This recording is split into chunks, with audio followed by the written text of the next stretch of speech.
but in terms of sentiment, can it get much worse? I think we're really at the bottom at this moment in time. We have seen the China equity trade really peaking out already in January, and ever since there's been a lot of focus, of course, on data, but also on all this talk.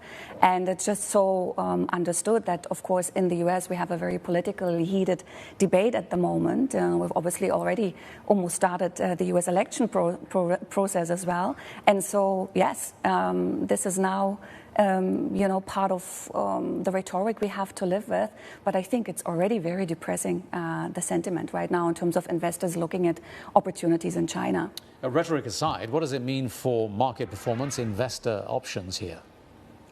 Well, in the medium and longer term, we still remain optimistic for China, and it is China in general, or the chip sector? China in general, okay. It's something where the industrial numbers we just had weren't particularly optimistic. On Saturday, they were a little bit better than expectations, but they were less optimistic. Absolutely, I think we have the manufacturing PMI also coming up for this week. This will be monitored very heavily. Most probably will show this divergence in the manufacturing and non-manufacturing, the service side as well. But overall, I think it is an uneven recovery. I think everybody understood that by now.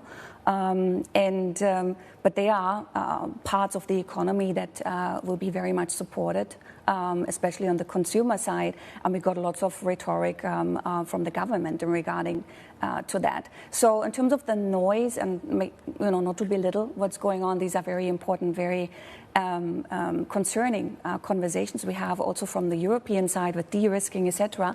But it has been around for a while, and it's also now being ramped up because there's political angle to just foster that more. So amid all these contexts that we've been talking about with what's happening in the US, what's happening in China, tell me your forecast and your strategies for Asian market investment in the months ahead. Yeah, so the China complex for sure has been informed now by better valuations.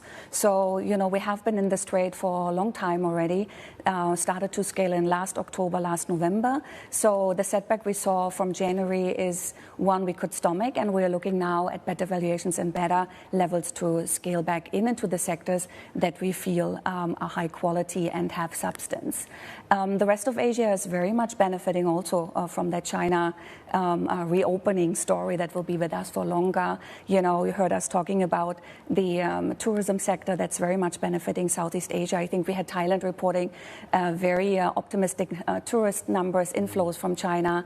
Again, we've seen the data around the May holiday in China being very interesting. We see the Asian complex overall being very attractive also for European travelers because of the valuations that you have there. So you have the change in supply chains, of course, that are also interesting for lots of countries here in Southeast Asia. So we remain, especially compared to the US and Europe, still very optimistic on the Asia complex.